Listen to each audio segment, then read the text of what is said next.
तो दोस्तों आज मैं एक्सप्लेन करने वाला हूँ हाल ही में ही रिलीज हुई एक बहुत ही बेहतरीन और डरावनी इंडोनेशियन हॉरर मूवी को, जिसका नाम है सोरोप। मूवी काफी इंटरेस्टिंग है, काफी बढ़िया है। इसके राज अंत में खुलते हैं जो कि काफी खतरनाक है। आपको देखने में मजा आएगा। और रिसेंटली मैंने जगाल तेलुगु को एक्सप्लेन किया है जो कि सच्ची घटना है। इनकेस आपने मिस कर दिया है जाकर जरूर देखिए, काफी बढ़िया फिल्म है। उसका लिंक आपको नीचे डिस्क्रिप्शन पिन कॉमेंट में मिलेगा। तो चलिए अब बिना किसी देरी के चलते हैं सीधा वीडियो की तरफ। तो कहानी की शुरुआत होती है एक डिलीवरी बॉय को दिखाते हुए जो कि एक घर के अंदर पार्सल को डिलीवर करने आया हुआ था। वो घर के दरवाजे पर जाकर मिस्टर खैर को बुलाने लगता है जो कि उस घर के मालिक थे और उनका ही वो पार्सल होता है। लेकिन बार बार आवाज देने के बावजूद भी उसे कोई रिस्पॉन्स नहीं मिलता। तब वो घर के अंदर झांकने की कोशिश करता है और वो एक बुजुर्ग आदमी को देखता है। अब पार्सल बॉय उनको बताता है कि उनके लिए पार्सल है और ये कहते ही घर का मेन गेट अपने आप खुल गया था। जब डिलीवरी बॉय अंदर जाता है तो वो देखता है कि घर पूरी तरह से अंधेरे में डूबा हुआ था। अब डरते डरते जब वो और अंदर जाता है तभी टीवी अपने आप ऑन हो जाता है और फिर उसे वहां पर खैर नामक वही बुजुर्ग व्यक्ति दिखाई देते हैं जो कि अजीब बर्ताव कर रहे थे। अब अचानक से वो वॉमिट करने लगते हैं, लेकिन उनके मुंह से मिट्टी निकल रही थी और ये डरावना मंजर देखकर वो डिलीवरी बॉय हैरान रह गया था कि तभी उसे पीछे से किसी की आवाज सुनाई देती है। और जब वो पलटकर देखता है और वापस से आगे देखता है तो वहां पर मिस्टर खैर नहीं थे। अब उसी समय पीछे एक कमरे से म्यूजिक बजने की आवाज आती है। अब जब वो डिलीवरी बॉय कमरे में जाता है तो वो देखता है कि मिस्टर खैर ने खुद को खत्म कर लिया था और ये देखकर वो डिलीवरी बॉय बुरी तरह से डर जाता है। अब सीन बदलता है जहां पर हम इंडोनेशिया के सुराबाया नामक शहर को देखते हैं, जहां पर हनीफ और इस्ती नाम की दो बहनें रहती हैं। हनीफ बड़ी बहन होती है जिसकी एक टेलर शॉप थी और उसकी छोटी बहन इस्ती यूनिवर्सिटी के अंदर पढ़ाई कर रही होती है और उसको पढ़ाई वढ़ाई करवाने का काम कोई और नहीं बल्कि हनीफ ही अपने टेलर शॉप के बदौलत कर रही थी। अब जब इस्ती घर लौटती है तो हनीफ उससे पूछती है कि आज इतनी देर कैसे हो गई। जवाब में इस्ती बताती है कि उनका एक ग्रुप असाइनमेंट था जिसकी चर्चा करते करते देर हो गई थी। ये बताकर वो अपनी बहन से पूछती है कि काम कैसा चल रहा है। तो हनीफ बताती है कि सब कुछ अच्छा है और वो इस्ती को जाकर फ्रेश होने के लिए कहती है तो वो घर के अंदर चली जाती है। अब इसके बाद हम देखते हैं कि हनीफ रात का खाना गर्म कर रही थी, तभी इस्ती वहां पर आकर अपनी बड़ी बहन को बताती है कि उसको यूनिवर्सिटी की तरफ से अगले हफ्ते एक डिबेट कंपटीशन में हिस्सा लेना है जिसके लिए उसे जकार्ता ले जाया जाएगा। ये सुनकर हनीफ काफी खुश हो गई थी और ये कहती है कि आखिरकार तुम जकार्ता शहर को सामने से देख पाओगी। अब इस बात पर इस्ती पूछती है कि वो उसके लिए क्या गिफ्ट लेकर आए। अब हनीफ हंसते हुए बोलती है कि क्या उसके पास पैसे भी हैं जो वो उसके लिए गिफ्ट लेकर आएगी। साथ ही साथ उसने कहा कि उसे ये जानकर बहुत खुशी हुई है कि वो यूनिवर्सिटी के अंदर अच्छा कर रही है। उसने कहा कि कम से कम उनके परिवार में से एक तो होगा जो कि यूनिवर्सिटी से ग्रेजुएट होगा और यही उसके लिए काफी है। ये सुनकर इस्ती इमोशनल होकर अपनी बड़ी बहन को गले लगा लेती है और कहती है कि सिर्फ एक साल और फिर उसकी छोटी बहन भी ग्रेजुएट हो जाएगी। अब तभी घर का फोन बज उठता है और हनीफ फोन को पिक करती है। दूसरी ओर उनकी आंट सबा थी जो कि उनको एक दुखद खबर सुनाती है। वो कहती है कि उनके अंकल खैर अपनी आखिरी सांसें गिन रहे हैं और बार बार उनका नाम पुकार रहे हैं। यानी कि शुरुआत में जब डिलीवरी बॉय ने उनको देखा होगा तो शायद से वो बच गए थे। आंट साइदा बताती हैं कि शायद से उनके अंकल खैर आखिरी टाइम पर दोनों बहनों को देखना चाहते हैं और इसलिए उन्हें जल्दी से जल्दी वहां पर आना चाहिए। ये सुनकर हनीफ कुछ नहीं कहती और चुपचाप फोन रख देती है। अब अगली सुबह हम देखते हैं कि दोनों बहनें अपने गांव लौट आई थी, जहां पर हनीफ बहुत परेशान नजर आती है क्योंकि वो अपने पुराने घर लौटना ही नहीं चाहती थी। असल में जब वो छोटी हुआ करती थी तो एक दिन शाम को खेलने के बाद घर लौटने पर उनकी माँ उनको डांटती है और कहती है कि वो उनको कितनी बार कह चुकी है कि शाम होने से पहले वो घर लौट आया करे, फिर भी वो बात नहीं मानती। सब अच्छी तरह जानते हैं कि शाम के समय बहुत सी इविल स्पिरिट्स बाहर निकलती हैं जो कि इंसानों को नुकसान पहुंचाती है। फिर उनकी माँ कहती है कि क्या चाहती हो कि वो तुमको भी नुकसान पहुंचा दे। अब जवाब में दोनों बहनें मना कर देती हैं और तब उनकी माँ कहती है कि अंदर जाकर अपने हाथ मुंह धो लो। अब रात को खाना खाने के बाद जब उनकी माँ बर्तन धो रही थी तभी अचानक से पूरे घर की लाइट फ्लिकर करने लगती हैं। ये देखकर उनकी माँ ने इस बात को ज्यादा इंपॉर्टेंस नहीं दी थी और वो अपने काम में लगी रहती हैं। तभी उनके हाथ के पास रखी हुई एक प्लेट अपने आप ही जमीन पर गिर गई थी। ये देखकर उनकी माँ अजीब व्यवहार करने लगती है। अब तभी वहाँ पर छोटी हनीफ आती है जो कि अपनी माँ की हालत देखकर हैरान रह गई थी। उधर हनीफ को खेलने के लिए बुलाने के लिए आती है उसकी छोटी बहन इस्ती। अब दोनों बहनें अपनी माँ को एक ही बात बार बार दोहराते हुए सुनती हैं। शाम होते ही जिन जाग उठते हैं और ये बात दोहराते दोहराते वो अचानक से सौरभ कहकर जोर से चिल्ला उठती हैं और फिर उसी तरह मिट्टी की वॉमिट करने लगती हैं जैसे कि शुरुआत में हमने मिस्टर खैर को देखा था। अब इसके बाद सीन वापस से प्रेजेंट टाइम में आता है जहाँ पर दोनों बहनें अपने गाँव के बस स्टैंड पर पहुंची थी और देखती है कि उन्हें लेने के लिए उसकी आंट के हस्बैंड आए हुए थे। वो उनसे बैग लेकर जल्दी जल्दी कार में बैठने के लिए बोलते हैं। ये देखकर हनीफ और इस्ती थोड़ा सा हैरान रह गई थी। अब रास्ते में हनीफ जब उनसे अंकल खैर की हालत के बारे में पूछती हैं तो वो कोई जवाब नहीं देते, जिससे कि हनीफ और भी ज्यादा कंफ्यूज हो जाती है। अब रात को जब वो अपने पुराने घर पहुंचते हैं तो साइदा यानी कि उनकी आंटी उन्हें अंदर ले जाती हैं और सबसे पहले उनके अंकल खैर से मिलने के लिए कहती हैं, जो कि अपने रूम में थे। जब हनीफ और इस्ती रूम के अंदर जाती हैं तो देखती हैं कि अंकल की हालत वाकई में काफी खराब थी। उनका शरीर जो था वो बर्फ जैसा ठंडा था। तभी इस्ती ने महसूस किया कि वहाँ पर उसे अच्छा नहीं लग रहा था, उसे किसी की प्रेजेंस महसूस होती है और इसलिए वो बाहर जाने लगती है। हनीफ उसको रोकने की कोशिश करती है और तब दोनों ने ये देखा कि अंकल अचानक उठ खड़े हुए हैं। उनसे कहने लगते हैं कि मरने से पहले उसकी मदद की जाए, क्योंकि अब वो और नहीं सह सकते। अब हनीफ इस बात पर पूछती है कि उन्हें किस चीज में मदद चाहिए। तब अंकल ने बस ये बोला कि उसे खत्म होने दिया जाए और उसको माफ कर दिया जाए। ये कहते हुए वो उनके सामने ही घुटनों पर बैठ गए थे। हनीफ उसे उठाने की कोशिश करती है कि तभी वो अजीब तरह से व्यवहार करते हुए जमीन पर गिर पड़ते हैं और ये देखकर इस्ती बहुत ही ज्यादा डर जाती है। तभी बाकी लोग वहाँ पहुँच जाते हैं, जिनके साथ एक डॉक्टर भी था। डॉक्टर खैर को चेक कर बताते हैं कि अब वो नहीं रहे। अब अंकल खैर को अगले दिन सुबह दफनाने का फैसला किया जाता है। अब इसलिए हनीफ अपनी आंटी साइदा से बात करती है और ये पूछती है कि मिस्टर खैर की बीवी यानी कि उनकी आंटी सबा वहाँ पर क्यों नहीं है। अब जवाब में साइदा ये बताती है कि जब वो दोनों छोटी थी और घर को छोड़कर चली गई थी तो उसके कुछ ही वक्त बाद में मिस्टर खैर की वाइफ यानी कि उनकी आंटी सबा भी उनको छोड़कर चली गई। लेकिन ये सुनकर हनीफ ये पूछती है कि ऐसा क्यों हुआ था। तब साइदा बताती है कि खैर ने कई बार खुद को खत्म करने की कोशिश करी थी और हर बार जब उन्हें खत्म हुआ समझा जाता तब वो अचानक से जिंदा हो जाते थे, जैसे कि शुरुआत में भी हुआ होगा, यानी कि डिलीवरी बॉय के सामने। और इसी डर की वजह से आंट सबा उनको छोड़कर चली गई। और ये बात सुनकर हनीफ और इस्ती दोनों ही शॉक्ड रह जाते हैं कि उनकी कोई भी खबर आज तक क्यों नहीं आई है। खैर अब साइदा ये बताती है कि खैर ने उनको बुलाकर ये कहा था कि वो ये चाहते हैं कि तुम दोनों यहाँ पर आकर रहो ताकि वो शांति से खत्म हो सके। और ये सुनकर दोनों बहनें कुछ नहीं कह पाती। अब रात को सोने के लिए जब दोनों बहनें अपने रूम में चली जाती हैं तो वो ये देखती हैं कि रूम बिल्कुल वैसा ही था जैसे कि वो छोड़ कर गई थी। तभी इस्ती अपनी बचपन की उस डॉल को देखती है जिससे हनीफ उसे डराया करती थी, ये कहते हुए कि वो रात में खुद पे खुद बोलने लगती है। अब जब वो सोने लगती है तो इस्ती ने हनीफ से ये पूछा कि अंकल ने खुद को खत्म क्यों किया। और हनीफ ये जवाब देती है कि शायद आंट सबा के चले जाने से अंकल काफी उदास थे। अब इस पर इस्ती ने अपनी चिंता व्यक्त की और कहा कि क्या हो अगर अंकल वैसे ही जीवित हो जाएं जैसे कि आंट सबा ने बताया था। खैर अब हनीफ उसको समझाती है, तसल्ली देती है और ये कहती है कि ऐसा कुछ नहीं होगा और वो चिंता ना करे और सो जाए। एनीवेज आधी रात को हम देखते हैं कि अंकल खैर फिर से जिंदा हो जाते हैं और इस्ती के पास आकर उसे पुकारते हैं। जब इस्ती उठती है और बगल में देखती है तो ये पाती है कि उसकी बहन हनीफ वहाँ पर नहीं थी और रूम का दरवाजा भी खुला हुआ था। वो अपनी बहन को पुकारती हुई बाहर जाती है कि तभी उसे अपने पीछे अंकल खैर की प्रेजेंस महसूस होती है। लेकिन जैसे ही वो पीछे मुड़ती है वहाँ कोई नहीं था। इससे इस्ती बहुत ही ज्यादा डर गई थी। अब तभी उसे बाथरूम से फ्लश करने की आवाज आती है और जब वो बाथरूम में जाकर हनीफ को पुकारती है तो पता चलता है कि हनीफ तो खाली वॉशरूम में गई थी। अब बाहर आकर वो इस्ती को बताती है कि जब वो अपने रूम से बाहर निकली थी तो उसने देखा कि अंकल के रूम का दरवाजा खुला हुआ था। अब हनीफ इस बात को बिल्कुल बेकार समझती है और अपनी बहन से कहती है कि वो बेकार बातें कर रही है, लेकिन इस्ती इस बात पर अड़ी रहती है कि वो सच कह रही है। हनीफ को इस बात पर विश्वास नहीं हुआ था तो उसने इस्ती के साथ जाकर इन्वेस्टिगेशन करी। जब दोनों अंकल के रूम के पास पहुंचते हैं तो देखते हैं कि दरवाजा बंद था और हनीफ ने इसके बाद इस्ती से पूछा कि क्या वो जागते हुए सपना देख रही थी। इस्ती ने फिर भी कहा कि वो सच बोल रही है, झूठ नहीं बोल रही और उसने सच में दरवाजे को खुला हुआ देखा था। खैर अब हनीफ को तो ये बात बिल्कुल समझ नहीं आती और वो उल्टा इस्ती से ये पूछती है कि क्या उसको लगता है कि मरे हुए अपने रूम का दरवाजा खोल सकते हैं। और अब ये कहकर ये दोनों ही वापस रूम में लौट आते हैं।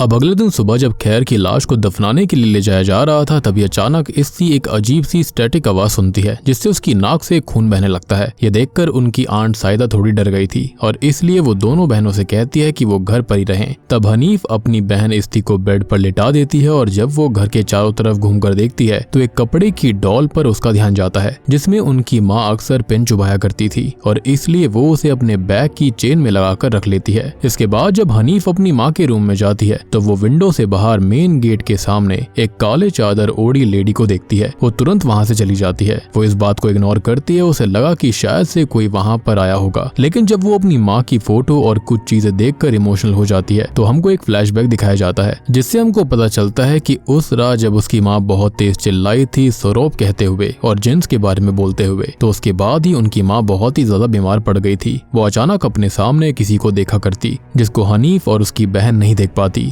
तभी कमरे में रखा हुआ रेडियो बजने लगता है और उनकी माँ फिर से अजीब तरीके से व्यवहार करने लगती है, जैसे कि किसी आत्मा ने उन्हें अपने कब्जे में कर लिया हो। वो जमीन पर ही अपना सर पटक पटक कर खुद को खत्म कर लेती हैं और ये पूरी घटना दोनों बहनों के सामने हुई थी और डर के मारे वो जोरों से चिल्लाते हैं। उनकी आवाज सुनकर उनके पिता और आंट वहाँ पर आ गए थे। उन्होंने भी ये मंजर देखा था और खुद को बहुत ही ज्यादा टूटा पाया, खासकर हनीफ ने, उसकी बहन ने और उनके पिता ने। खैर अब सीन प्रेजेंट टाइम में आता है जहाँ पर साइदा घर वापस आ गई थी और हनीफ से वो ये कहती है कि वो ये चाहती है कि दोनों बहनें कम से कम 7 दिन तक यहीं पर रहें, क्योंकि 7 दिन के बाद ही उनके अंकल के लिए दुआ करी जाएगी। जब ये प्रक्रिया पूरी हो जाएगी तो वो वहाँ से जा सकती हैं। ये सुनकर हनीफ इसके लिए राजी हो जाती है, लेकिन फिर वो आंट साइदा से पूछती है कि उसकी आंट सबा के साथ आखिर हुआ क्या था, यानी कि मिस्टर खैर की वाइफ के साथ, और वो घर छोड़कर क्यों गई। जवाब में साइदा बोलती है कि जब तुम लोग घर छोड़कर चले गए थे तब तुम्हारी आंट सबा भी बीमार पड़ गई, ठीक वैसे ही जैसे कि उनकी माँ हुई थी। अब एक दिन साइदा जब उसको खाना देने गई थी तो ये देखा कि आंट सबा कमरे के एक कोने में खड़ी हुई थी, जो कि धीरे धीरे उनके पास आई और अजीब तरह से चिल्लाने लगी। अब इस घटना के बाद अंकल खैर घर लौट आए थे और साइदा को डांटने लगे, क्योंकि उन्होंने मना किया था कि वो आंट सबा के कमरे में ना जाए, और इसलिए साइदा कहती है कि उन्हें आंट सबा के लिए बहुत बुरा लगता है। वो काफी बीमार थी, लेकिन खैर ने उनकी एक भी बात नहीं मानी और उन्हें घर छोड़ने के लिए कह दिया। इस बात से दुखी होकर साइदा भी घर छोड़कर चली गई थी और तब से उन्होंने कभी इस घर की तरफ मुड़कर नहीं देखा। सो बेसिकली देखा जाए तो मिस्टर खैर की बीवी का नाम सबा था, जो कि साइदा की भाभी लगती है, और साइदा मिस्टर खैर की बहन है, जो कि इन हालातों को देखकर घर को छोड़कर चली गई थी। यानी कि जो साइदा है वो रिश्ते में हनीफ और इस्ती की बुआ लगती है। अब ये बातें जानने के बाद में हनीफ कहती है कि आखिर उनके परिवार के साथ हो क्या रहा है। पहले उसकी माँ, फिर उनके पिता, फिर अंकल खैर, और सबको एक जैसे हालात का सामना करना पड़ा। ये सुनकर साइदा उसे थोड़ी तसल्ली देती है और ये कहती है कि वो चिंता ना करे, सबसे जरूरी बात यह है कि वो और उसकी बहन ठीक रहे, यही बहुत है। ये कहकर वो दोनों को सावधान रहने की बात कहकर वहाँ से चली जाती हैं। इनफैक्ट वो भी इस घर के अंदर रुकना नहीं चाहती थी। खैर साइदा के चले जाने के बाद में इस्ती ये सब देखकर अपनी बहन हनीफ से पूछती है कि क्या वो उनके साथ यहीं पर रहेंगी। खैर अब जवाब में हनीफ ये कहती है कि अब वो बच्चियां नहीं हैं जिनकी देखभाल के लिए उनकी बुआ को यहीं पर रहना पड़े, और वैसे भी वो उसके साथ है, और ये कहकर वो वहां से चली जाती है। खैर अब उस रात जब इस्ती नमाज पढ़कर हिजाब उतार रही थी तभी कमरे की खिड़की का पर्दा अपने आप हट जाता है, और जब वो खिड़की से बाहर देखती है तो वहां पर उसे उसके अंकल खैर खड़े दिखते हैं। अब ये देखकर वो अपनी बड़ी बहन को यहाँ पर ये सब बुलाकर दिखाना चाहती थी, लेकिन तब तक वहाँ कोई नहीं होता, और इस घटना से इस्ती बहुत डर गई थी। अगले दिन सुबह वो यहाँ से जाने की बात करती है तो हनीफ कहती है कि वो यहाँ पर 7 दिन रहेंगी, जैसा कि उनकी बुआ ने कहा था। ये कहकर वो उसे खाने के लिए बुलाती है कि तभी खिड़की की आवाज सुनाई देती है, और जब वो खिड़की बंद करने जाती है तो देखती है कि वही गुड़िया जमीन पर पड़ी हुई थी जिसको हनीफ ने अपनी बैग की चेन में लगाया था। तो जब हनीफ उस चीज को लेने के लिए बाहर जाती है तब हम देखते हैं कि खैर की आत्मा उनके घर के अंदर घूम रही थी। जिसके बाद उसी रात जब वो दोनों यानी कि हनीफ और उसकी बहन इस्ती सो रही होती हैं तो अचानक से इस्ती की नींद खुल जाती है और वो ये देखती है कि अंकल खैर उसके कंबल में घुस आए हैं। ये देखकर वो जोर से चिल्लाती है, लेकिन तभी उसको समझ आता है कि ये तो असल में एक डरावना सपना था, यानी कि वो इतना ज्यादा डर चुकी थी। अब अगले दिन सुबह जब हनीफ अपनी माँ का कमरा साफ कर रही होती है तभी उसे वहाँ पर एक कपड़े में लिपटा हुआ हथियार मिलता है। ये देखकर वो थोड़ा सा परेशान होती है कि ये चीज यहाँ पर क्या कर रही है। और दूसरी ओर उसी समय हम इस्ती को देखते हैं। जब वो अपने कमरे में थी तभी वो देखती है कि उसका बचपन का बिल्ली वाला खिलौना अपने आप चल रहा था, और इसी के साथ ही उसकी नाक से फिर से खून आने लगता है और वो किसी शक्ति के वश में आ जाती है। इस घटना के बाद जब रात में हनीफ खाना बना रही थी तभी उसकी बहन उसके पास आकर खाना बनाने में हेल्प करने लगती है। हनीफ जब कुछ लेने के लिए किचन से बाहर जाती है तब वो देखती है कि उसकी बहन तो डाइनिंग टेबल पर बैठी हुई थी, और ये देखकर वो दोबारा किचन में जाती है। तब उसको समझ में आता है कि किचन में जो थी वो उसकी असली बहन नहीं थी, बल्कि कोई शैतानी आत्मा है जो कि उसकी बहन का रूप लेकर वहाँ पर आई है। और ये देखकर हनीफ काफी डर जाती है। तभी वहाँ उसकी असली बहन आती है और उसके आते ही वो शैतानी आत्मा गायब हो गई थी। अब ये सब देखकर हनीफ को कुछ भी समझ में नहीं आता और वो विश्वास नहीं कर पाती जो उसने देखा था। जब वो वॉशरूम जाकर अपने चेहरे पर पानी डालती है तब उसे वहाँ पर खैर की आत्मा नजर आती है। ये देखकर वो और ज्यादा डर गई थी और किसी तरह वॉशरूम से बाहर निकलकर वो अपनी बहन को ढूंढती है, लेकिन वो ये देखती है कि उसकी बहन कहीं पर भी नहीं थी। तभी हनीफ को अपने अंकल खैर के कमरे से कुछ आवाज आती है और जब वो कमरे में अंदर जाने की कोशिश करती है तो देखती है कि दरवाजा अंदर से बंद होता है। मजबूरी में हनीफ जब की होल से झांक कर देखने की कोशिश करती है तब वो देखती है कि खैर की आत्मा के साथ उसकी बहन वहाँ पर खड़ी हुई थी, जो कि इस मूवी का पोस्टर भी है। अब यहाँ खैर की आत्मा उसे भी अंदर आने के लिए कह रही होती है कि तभी अचानक से दरवाजे के पास कोई आ जाता है, जिससे हनीफ डर के मारे पीछे हट जाती है। अब इस सिचुएशन में हनीफ अपनी बहन को बचाने के लिए अपने अंकल से दरवाजा खोलने के लिए कहती है। अब दरवाजा खुलता है और वो बिना समय गवाए अपनी बहन को लेकर घर से भागने की कोशिश करती है, लेकिन जैसे ही वो घर से बाहर निकलती है तो हनीफ को वही आवाज सुनाई देने लगती है जो कि उसकी बहन ने पहले सुनी थी, यानी कि वही स्टैटिक आवाज। तभी उसकी नाक से भी खून बहने लगता है और वो भी किसी आत्मा के वश में आ जाती है। वो ये कहती है कि 40 दिनों तक यहाँ पर बार बार वो आता रहेगा, और ये सुनते ही हनीफ बेहोश होकर जमीन पर गिर गई थी।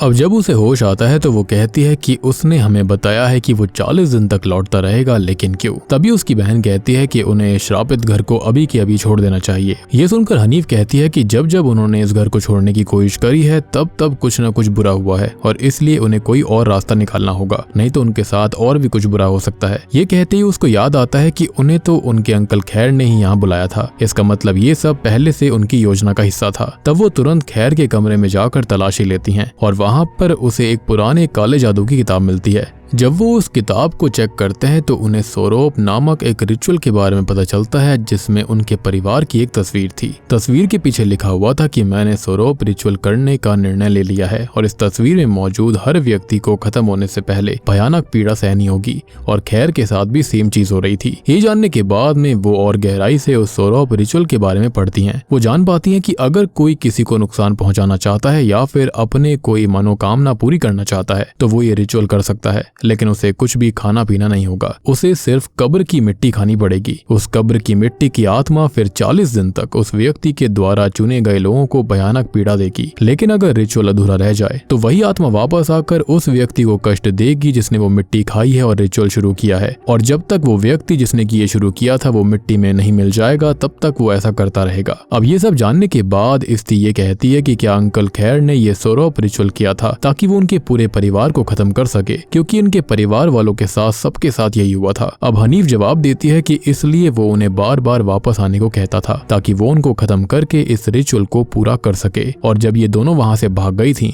तो उसके बाद ये रिचुअल कंप्लीट नहीं हो पाया था। खैर अब इन सारी बातों को हनीफ अपनी आंट साइदा को बताने के लिए उसे कॉल करती है, लेकिन वो उनकी कोई बात सुन नहीं पाती, यानी कि उनकी आंटी को कोई आवाज नहीं आ रही थी। और तभी फोन के अंदर से खैर की आवाज आती है जो कि कह रहा होता है कि मैं फिर से लौट रहा हूँ। ये सुनकर हनीफ की बहन इफ्ती काफी डर गई थी और अब इफ्ती घर से भागने की कोशिश करती है और उसे रोकने के लिए हनीफ उसके पीछे दौड़ पड़ती है, लेकिन तभी कोई अदृश्य शक्ति उन दोनों को पकड़कर घसीटते हुए घर के सामने ले जाती है। तभी वो दोनों अपने सामने अपनी आंट सबा को देखते हैं और ये देखते ही वो बेहोश हो जाती हैं। जब रात में उनको वापस होश आता है तो वो खुद को बिस्तर पर पाती हैं। वो सोचती हैं कि शायद उनकी आंट सबा ही उनको वहां पर लेकर आई थी, इसलिए वो कमरे से बाहर जाकर उनको ढूंढने लगती हैं कि तभी वो उन्हें घर की बालकनी में टहलते हुए नजर आती हैं। लेकिन जब वो बालकनी में पहुंचती हैं तो देखती हैं कि वहां पर कोई नहीं था। उसी वक्त जंगल के रास्ते से खैर की आत्मा वहां आ जाती है और उसको देखते ही हनीफ की बहन जमीन पर उल्टी करने लगी थी, जिसे हनीफ आकर संभालती है, जिसके बाद में दोनों बहनें आपस में बात करते हुए सो जाती हैं। अब रात के करीबन 3 बजे अचानक हनीफ की नींद खुलती है। उसको घर के बाहर से कुछ अजीब आवाजें आ रही थी। जब वो खिड़की से झांक कर देखती है तो खैर की शैतानी आत्मा हवा में तैरती हुई नजर आती है, जो कि फिर से कह रही होती है कि मैं लौट रहा हूँ। अगली सुबह दोनों बहनें जोर जोर से चिल्लाकर किसी को मदद के लिए बुलाती हैं, लेकिन आसपास कोई भी घर नहीं था और इसलिए कोई भी उनकी हेल्प करने नहीं आता। दूसरी ओर उनकी आंट साइदा फोन पर उनसे संपर्क नहीं कर पाने के कारण बहुत ही ज्यादा बेचैन हो गई थी और अपने पति से कहकर वो सीधे उनके घर की तरफ निकल पड़ती हैं। अब घर के अंदर हनीफ और उसकी बहन इफ्ती को समझ में नहीं आ रहा होता कि आखिर उनके परिवार ने अंकल खैर के साथ ऐसा क्या किया था कि उन्होंने इतना भयानक रिचुअल उन पर कर दिया। तभी हनीफ उस काले जादू की किताब को दोबारा ध्यान से देखती है और उसमें उसे अपने माता पिता की एक और तस्वीर मिलती है, जिसके अंदर वो अपने घर के सामने खड़े हुए थे। ये देखकर हनीफ को याद आता है कि बचपन में उसने अपने माता पिता को ये कहते सुना था कि ये घर उनके पिताजी से उनको विरासत में मिला था, जिसे वो बेचकर जकार्ता जाकर बसना चाहते थे, और ये बात उनके अंकल को बिल्कुल पसंद नहीं थी और यहाँ पर हिंट देखिए कि यहाँ जो इस्ती थी वो जकार्ता में ही जाने वाली थी अपने कंपटीशन के लिए, लेकिन वो नहीं हो पाया। अब ये जो बात थी वो उनके पिता के भाई अंकल खैर को बिल्कुल भी पसंद नहीं आई थी, क्योंकि उस वक्त उनका व्यापार डूब गया था और वो इस घर को फाइनेंशियल स्टेबिलिटी के लिए अपना बनाना चाहते थे। लेकिन ऑब्वियस सी बात है ये घर किसी और को नहीं बल्कि इन दोनों बहनों के पिता को मिल गया, और शायद इसी वजह से उन्होंने ये सब कर दिया था। खैर अब इस सिचुएशन से निपटने के लिए हनीफ अपने अंकल के कमरे में जाकर चिल्लाते हुए कहती है कि अगर उसने ये सब इस घर को पाने के लिए किया है तो वो इसको ले ले, उन्हें इस घर की कोई भी जरूरत नहीं है। फिर वो ये कहती है कि अगर इससे भी बात नहीं बनती तो वो उसकी जान ले ले, लेकिन उसकी बहन को छोड़ दे और उसे यहाँ से जाने दे। ये कहते हुए वो रो पड़ती है, जिसे उसकी बहन आकर संभालती है।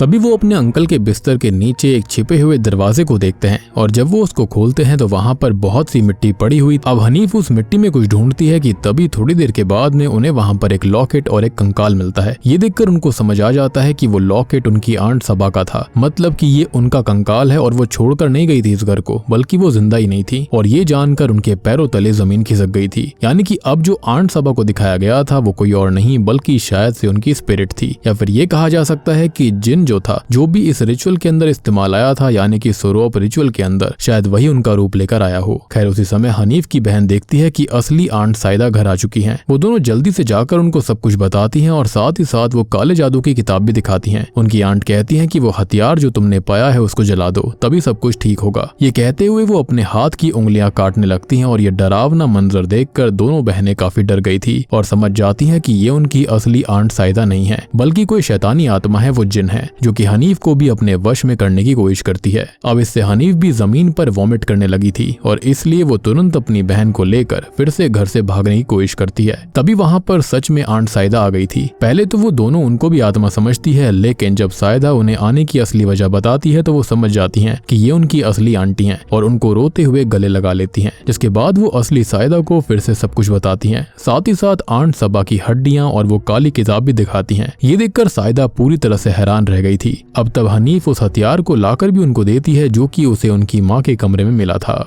अब इस हथियार को देखकर साइदा ये कहती है कि उन्हें याद है कि उनके पापा के खत्म होने के बाद पुलिस ने उनको ये दिया था। फिर वो हथियार का ढक्कन खोलती है जिसके अंदर उसको एक चिट्ठी मिलती है जिसके अंदर लिखा हुआ था कि अंधकार कभी भी प्रकाश से जीत नहीं सकता, जिसका मतलब उनको समझ में नहीं आता। तब हनीफ कहती है कि सिर्फ एक घर के लिए उनके अंकल ऐसा कैसे कर सकते हैं। ये सुनकर साइदा थोड़ी चौंक जाती है और ये कहती है कि ऐसा कैसे हो सकता है, क्योंकि जब आंट सबा काफी बीमार हो गई थी तो उन्होंने ही उसको इन सब से बचाने के लिए उसे शहर भेजा था, और अगर उनके मन में कोई बुरा इरादा होता तो वो उसको यहीं रखती, शहर में नहीं भेजती। अब ये सब सुनकर हनीफ और भी ज्यादा हैरान रह गई थी कि अगर ये सब उसके अंकल ने नहीं तो किसने किया। लेकिन तभी अचानक से उसकी बहन की तबीयत बिगड़ने लगती है, जिससे कि वो ये सब भूलकर उसकी देखभाल में लग जाती है। अब रात में जब साइदा उस हथियार को देखकर समझने की कोशिश कर रही होती है कि ये असल में है क्या, तभी अचानक से हनीफ की बहन इस्ती किसी आत्मा की वश में आकर साइदा पर हमला कर देती है। अब उनकी चीख सुनकर जब हनीफ वहां पहुंचती है तभी घर की बिजली चली जाती है। वो टॉर्च लेकर कमरे में जाती है तो देखती है कि उनकी आंट बेहोश पड़ी हुई है और उसकी बहन कमरे में नहीं है। वो तुरंत पूरे घर के अंदर अपनी बहन को ढूंढती है कि तभी फिर से अपने अंकल की आत्मा उसको दिखती है, जो कि ये कहती है कि कहाँ जा रही हो, और फिर पीछे इशारा करती है। जब हनीफ पीछे मुड़कर देखती है तो वहाँ उसे आंट सबा की आत्मा दिखती है, जो कि कहती है कि वो सालों से उसका इंतजार कर रही थी। आखिरकार वो लोग यहाँ पर आ ही गए, और तभी कहानी के अंदर एक ट्विस्ट आता है।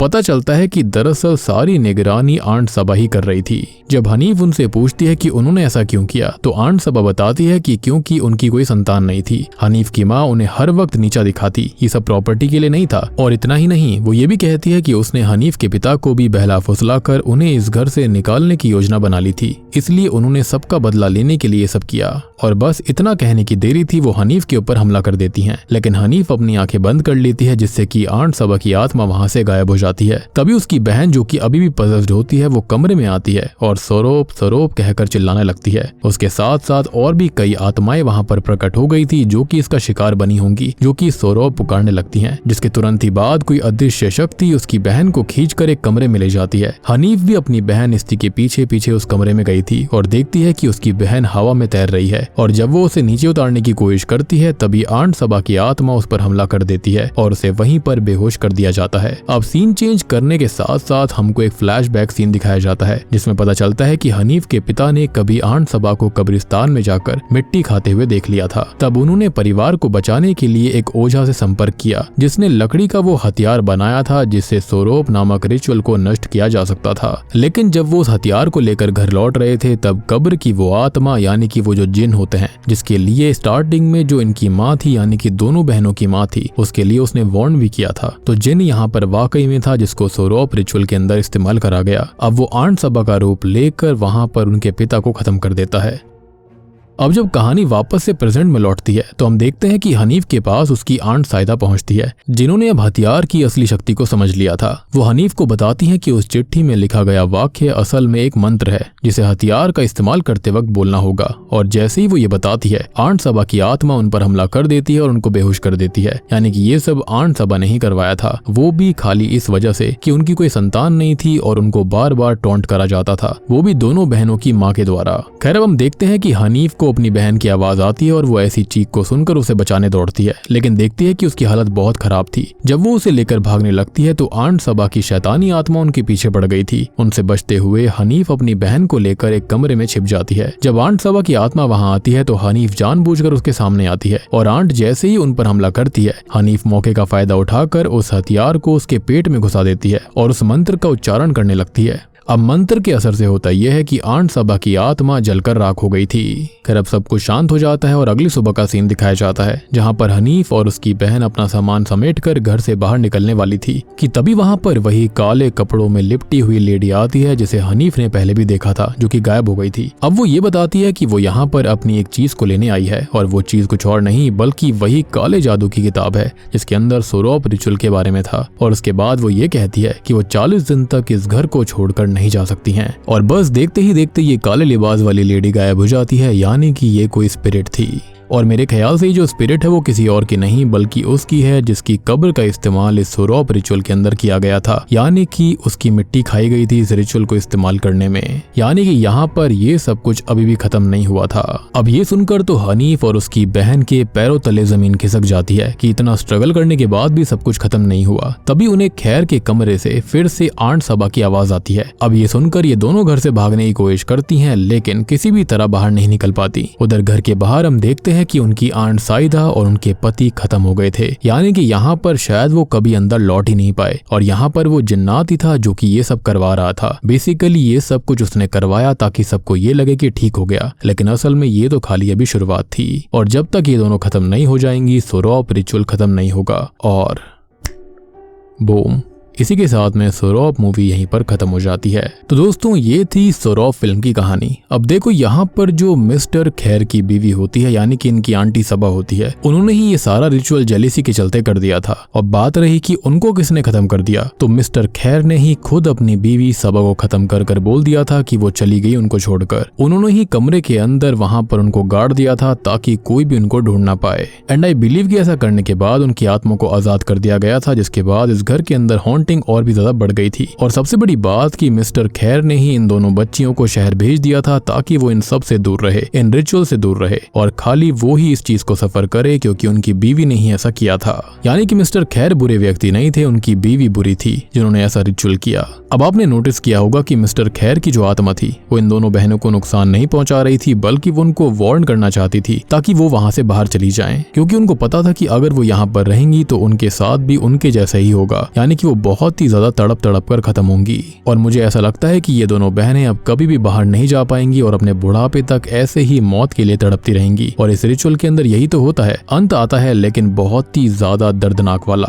और बात रही कि वो काले लिबास वाली लेडी, तो पक्का उसी के कब्र को इस्तेमाल करके ये रिचुअल करा गया था जिसके चलते वो यहाँ पर आई थी। या फिर ये भी हो सकता है कि वो कोई पास्ट में शेमन रही होगी जिसके नाम से ही ये रिचुअल करा गया होगा, यानी कि उसने ही इस रिचुअल को बनाया होगा। तो उम्मीद करता हूँ कि अब आपको ये फिल्म अच्छे समझ में आ गई होगी। समझ में आ गई है तो वीडियो को लाइक कर दीजिए। और बात रही कि अंत में उन दोनों को किसने मारा, यानी कि साइदा को और उसके पति को, तो हो सकता है कि इसी काले लिबास वाली स्पिरिट ने खत्म कर दिया होगा, या फिर जब वो यहाँ पर आ रही थी इन दोनों की हेल्प करने के लिए तब ऐसा कर दिया गया होगा ताकि इन दोनों बच्चियों को कोई भी बचा ना पाए और सोरोप रिचुअल पूरा हो जाए। तो वीडियो पसंद आई हो तो लाइक कर दीजिए, चैनल के ऊपर नए हो तो सब्सक्राइब कर लेना। और रिसेंटली मैंने एक्सप्लेन किया है जगाल तेलुगु फिल्म को, जो कि बहुत ही बेहतरीन है। इन केस आपने आपने मिस कर दिया है जाकर देख लीजिए, उसका लिंक आपको नीचे डिस्क्रिप्शन पिन कमेंट दोनों में मिलेगा। Do check it out. तो मैं आप सबको मिलता हूँ अगली वीडियो के साथ में, तब तक के लिए